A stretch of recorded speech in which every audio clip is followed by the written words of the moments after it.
વૃત્તાલય ભગવાન જયતી સાક્ષાત અનંત કોટી બ્રહ્માંડના આધાર પુરુષોત્તમ નારાયણ ભગવાન શ્રી હરે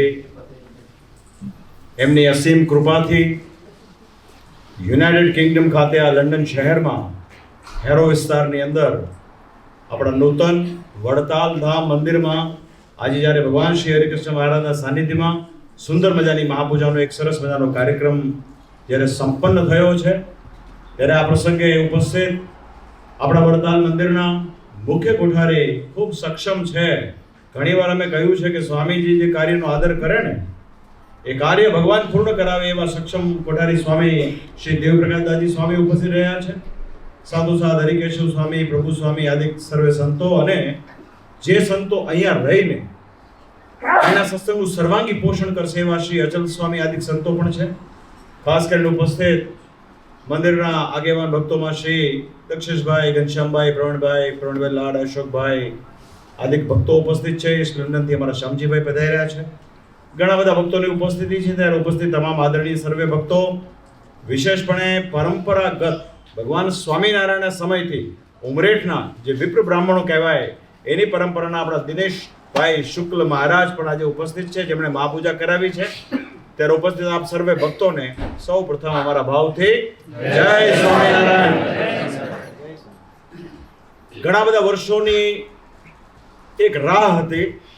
તમામ સંતો ભક્તોનો એક એવો ભાવ હતો કે ઇંગ્લેન્ડની ધરતી ઉપર એમાં લંડન શહેરમાં આપણું વડતાલ ધામનું નિર્માણ થાય તો ખૂબ સારું. ભગવાનની જે મરજી હોય તેમ થતું હોય છે અને ઘણા બધા પ્રયાસો જે તે સમયમાં કરવામાં આવ્યા. વર્ષ 2006 થી અમે પણ નિયમિતપણે લંડન ખાતે આવીએ છીએ. ત્યારથી આરંભી શામજીભાઈ વાતના સાક્ષી છે. ઘણી બધી જગ્યાઓ જોઈ, ઘણી બધી જગ્યાઓમાં આગળ વધ્યા, પણ પરમાત્માની જ્યાં ઈચ્છા હોય ત્યાં મંદિર નિર્માણ થાય. આજે આપણે બધા જે સ્થાનમાં બેઠા છીએ ને, અમને એવું લાગે અનંત કોટી બ્રહ્માંડના ધણી હરિકૃષ્ણ મહારાજે જે સ્થાન પસંદ કર્યું એમાં આપણે બધા આજથી આ હાઉસ વડતાલ ધામ નિર્માણ પામી રહ્યું છે. એમાં આજે મહાપૂજા કરવામાં આવી છે. આપણે બધાએ બહુ હૃદયથી ભગવાનને પ્રાર્થના કરીએ છીએ. અમને વિશ્વાસ છે કે આગામી સમયમાં જેમ હમણાં દેવ સ્વામીજીએ કહ્યું એમ કદાચ આવતા વર્ષે ભગવાનની કૃપાથી આપણે આ સરસ મજાનું મંદિરની પ્રતિષ્ઠાનો પણ કાર્યક્રમ ઉજવીશું એવી અમને આજે પૂરેપૂરી શ્રદ્ધા છે. બે બાબતો બહુ મહત્વની છે. સ્વામીજીએ કહ્યું તે પ્રમાણે શ્રીજી મહારાજ આપણને આજ્ઞા કરી છે શિક્ષાપત્રીમાં કે અમારા આશ્રિતોએ ભગવાનના અર્થે 10મો અને 20મો ભાગ એ ધર્માદાના અર્થે કાઢવો. હવે શિક્ષાપત્રી મહાન પ્રકાંડ પંડિત સદાનંદ મુનિએ લખેલી છે. એની પર ભાષ્યો ઘણા બધા વિદ્વાનોએ કરેલા છે. તો ધર્માદાની જે બાબત છે તો ધર્માદો કેવળ ને કેવળ દેવ સિવાય કોઈને અર્પણ થાય નહીં. કોઈ પણ જગ્યાએ સારું કાર્ય થતું હોય ત્યાં તમે દાન કરી શકો, પણ જ્યાં ધર્માદો શબ્દ આવે છે, ધર્માદો તમારી આવકના શુદ્ધ 10મો અને 20મો ભાગ એટલે 10% or 5% મેબી એ તમારે દેવને આપવાનો થાય છે. હવે આપણે બધા વડતાલવાસી લક્ષ્મીનારાયણ દેવ ગાદી સંસ્થાના ભક્તો છીએ, માટે આપણી જે પરમ પવિત્ર ફરજ છે કે વડતાલ લક્ષ્મીનારાયણ દેવના અર્થે આપણે ધર્માદો કાઢવો જોઈએ. હવે જ્યારે લક્ષ્મીનારાયણ દેવનું જ મંદિર લંડનની ધરતી પર બનતું હોય ત્યારે આ મંદિરને વિશે પણ જેમ સ્વામીજીએ કહ્યું તે પ્રમાણે આપણે આપણો ધર્માદો જો અહીંયા લખાવીશું તો આપણો ધર્માદો વડતાલના લક્ષ્મીનારાયણ દેવના ચોપડે લખાઈ ગયા બરોબર. આપણે જે સમયમાં અત્યારે રહીએ છીએ એ સમયમાં કોઈની ઓનેસ્ટી, કોઈની મોરાલિટી, કોઈની ઈમાનદારી વગેરે ચેક કરવું હોય તેનું કોઈ પ્રમાણ નથી. પણ ધન એક એવી બાબત છે કે જેને લઈને કોઈની આપણે ઓનેસ્ટી વિશે કહી શકીએ. તમારાથી કેટલો ત્યાગ થાય છે એની પર આખી વાતનો નિર્ભર થાય છે. પ્રવચનો તો બહુ થાય, પણ આપણે કેટલું મૂકી શકીએ છીએ એ વાસ્તવમાં બહુ મહત્વની વાત છે. આ બહુ સરસ મજાની તક આપણને મળી છે. માટે મારી આપ સર્વે ભક્તોને ભલામણ છે કે આપણે ઈમાનદારીથી જે કંઈ પણ કમાતા હોઈએ એનો એક પ્રયાસ કરીએ અને તમે નિશ્ચય એવું માનજો કે તમે એવો પ્રયાસ કરશો ને તો લક્ષ્મીનારાયણ દેવ એવા બળિયા છે કે એનું અનંત ગણું કરીને પાછું તમને જ પાછું. સ્વામિનારાયણ ભગવાને પોતાના ગુરુ પાસેથી વરદાન માંગેલું છે કે તમારો આશ્રિત અન્ન ધન વસ્ત્રથી ક્યારે દુઃખી થવો ન જોઈએ. અને એના માટે શ્રી હરિએ વૈકુંઠમાં જે લક્ષ્મીનારાયણ દેવ છે તે જ લક્ષ્મીનારાયણ દેવ વડતાલ મંદિરમાં પોતાના સ્વહસ્તે પધરાવેલા છે અને એનો અતિશય મહિમા મહારાજે ગાયો છે, જેની વિસ્તારથી વાતો આપણે કથા પ્રસંગમાં કરીશું. પણ ખાસ કરીને મારી આ ભલામણ છે. બીજી વાત, લંડનમાં છેલ્લા ઘણા બધા વર્ષોથી આપણા વડતાલથી સંત મંડળો આવતા હોય છે, આપ શું જાણો છો. આપણે જે મંડળના સંતો આવતા હોય ને એને પણ એવી ભલામણ કરીએ કે સ્વામીજી, જ્યાં સુધી અમારા મંદિરમાં ધજા ન ફરકે, મૂર્તિની પ્રતિષ્ઠા ન થાય, ત્યાં સુધી તમે પણ તમારા પ્રવાસ દરમિયાન એવો પ્રયાસ કરો કે તમારા પ્રયાસથી આ મંદિરને વિશે ભક્તોને સર્વ પ્રકારની પ્રાપ્તિ થાય એવી આપણે કોશિશ કરવાની. સંત મંડળ આવે, આપણે તો બધી વ્યવસ્થા થયેલી છે. પૂર્વે આપણે પરાધીન હતા, બીજાના માટે કહેતા, અમારે આજ્ઞાપત્ર અમે આપતા કે ભાઈ સંતો આવ્યા છે કથા વાર્તા કરવા માટે ઉતારા આદિની સગવડતા કરી આપશો. પણ આજે જે સ્થાનમાં આપણે ઉપસ્થિત છીએ ત્યાં તો આપણે સગવડતા કરી શકીશું. તો જે મંડળો આવે એ મંડળોને પણ આપણે ભલામણ કરવાની. બરોબર ને પુલકિતભાઈ? આવે એટલે પગ જ પકડી લેવાના, સ્વામી અમારા મંદિર માટે આ કરો. અમારું મંદિર એકવાર થઈ જશે ને પછી તમે જે સંકલ્પ લઈને આવ્યા છો એ સંકલ્પ અમે પૂરો કરશું. આમ કરશો ને તો કોઈ પ્રકારનો પ્રશ્ન આવશે નહીં. અન્યથા શું થાય, દેશમાં કેવું હોય કે ચરોતરમાં ચરોતરના જ ભક્તો હોય, સૌરાષ્ટ્રમાં સૌરાષ્ટ્રના જ હોય, કાઠિયાવાડમાં કાઠિયાવાડના હોય, સોરઠમાં સોરઠના હોય, વાગડમાં વાગડના હોય, કાનમ હોય, આદિત્ય પ્રદેશના ભક્તો હોય. એનું કલ્ચર, એની વિચારધારા, ત્યાં આવતા સંતો, એનો ઉપદેશ એ બધું કોમન હોય. તો પરદેશમાં શું હોય, બધા જ ભેગા હોય એટલે અહીંયા બધા પોતાનું તાણવાની કોશિશ કરે, પોતાનું ખેંચવાની કોશિશ કરે. મને મળેલા ગુરુ સારામાં સારા છે, મારો સત્સંગ બેસ્ટ છે, હું જે કરું છું એ સારામાં સારું. એના કારણે અનેક પ્રકારના પ્રશ્નો ઉપસ્થિત થતા હોય છે. એ પ્રશ્નોથી બચવા માટે આપણા બધાના એક જ ગુરુ છે ને એ છે સહજાનંદ સ્વામી મહારાજ. એને લક્ષ્મણ આપીને કરવાનું છે. આપણો સત્સંગ એટલે લક્ષ્મીનારાયણ દેવ ગાદીનો સત્સંગ. ભાઈ શ્રીજી મહારાજે જે પોતે 6 મંદિરોનું નિર્માણ કરાવ્યા છે, એમાં જે દેવ પધરાવ્યા છે એ આપણા દેવ છે. મહારાજે જે શાસ્ત્રો લખી અને લખાવીને આપ્યા છે એ આપણા શાસ્ત્રો છે. મહારાજે જે પરંપરા સ્થાપી છે એ આપણી પરંપરા છે. અને આપણે ભાગ્યશાળી એટલા માટે છીએ કે બંને દેશ ગાદીમાં એકમાત્ર વડતાલ ગાદી એકમાત્ર એવી છે, વડતાલ મંદિર એવું છે કે જ્યાં શ્રીજી મહારાજે આજ્ઞા, ઉપાસના અને પરંપરા એ ત્રણેયનું કેન્દ્ર સ્થાપેલું છે.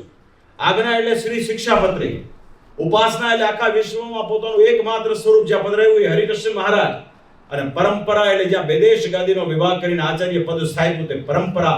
આ ત્રણેયનું કેન્દ્ર એટલે વડતાલ ધામ.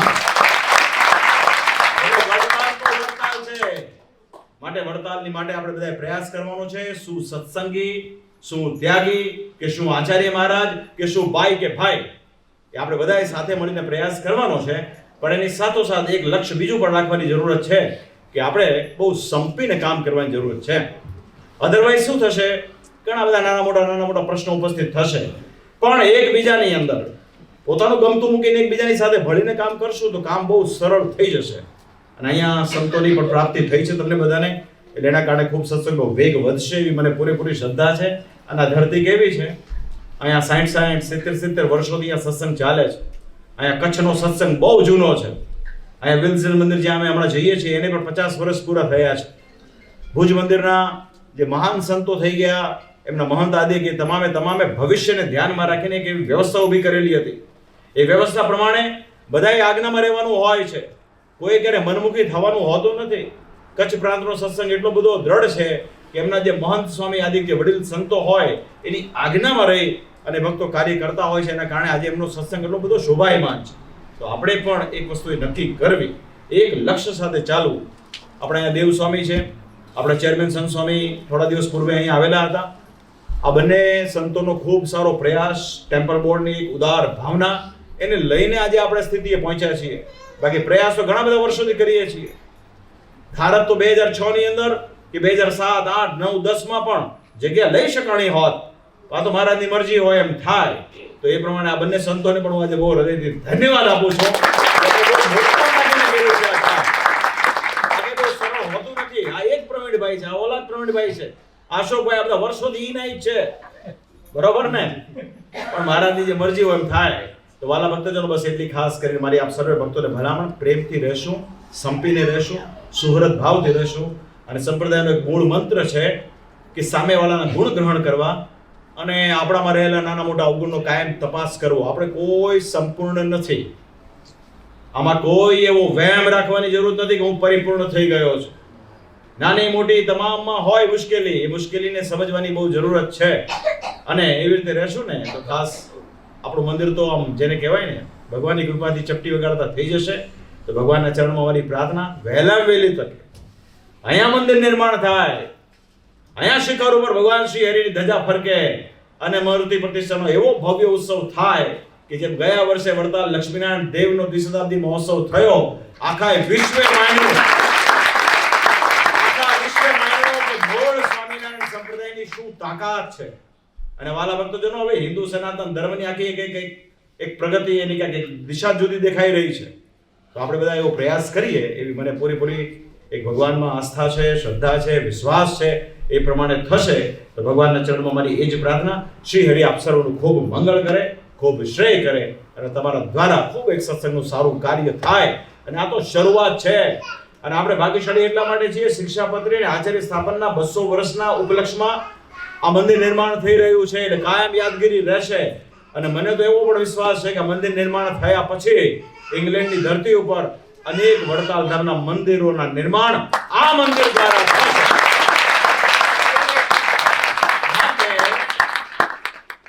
આપણો પ્રયાસ અને આપણું ધન એ આપણી આગામી પેઢી માટેનો પ્રયાસ થવો જોઈએ. એટલે આપણું જે ધન છે ને, ધન એ સૌથી મહત્વનું છે. મેં ન કીધું હમણાં ઈમાનદારી, મોરાલિટીની વ્યાખ્યા શું એ ચેક કરવાની કોઈ ફૂટપટ્ટી તો છે નહીં, ફૂટપટ્ટી યાદ છે. તો તમારું ધન છે ને ભવિષ્યમાં તમારા અહીંયા ભાવિ પેઢી માટે યુઝ થાય એના માટેનો બી પ્રયાસ કરવો પડે. અહીંનું ધન અહીંયા સલામત રહેવું જોઈએ. હા, નો ડાઉટ વર્ષે દાડે મોટા મોટા ઉત્સવ સમયા થાય, એની અંદર આપણે વડતાલ રામ મંદિર દ્વારા નાની મોટી સેવા થાય, બરોબર છે. પણ આ એક બહુ વાત સમજવા જેવી છે. તો ખાસ કરીને આપ સૌ એમાં ભળજો. એ ખાસ ભલામણ. નવયુવાનો બધા બહુ તૈયાર થઈ ગયા છે, બધા બહુ સક્રિય છે અને બહુ સારું કામ કરે છે. એટલે મને વિશ્વાસ છે તો ભગવાન આપ સર્વનું ખૂબ મંગળ કરે અને આપ સૌના પ્રયાસથી ખૂબ સારું મંદિર નિર્માણ થાય એવી વડતાલ વિહારી હરિકૃષ્ણ મહારાજના ચરણ કમળમાં પ્રાર્થના સાથે મારા ભાવથી જય સ્વામિનારાયણ.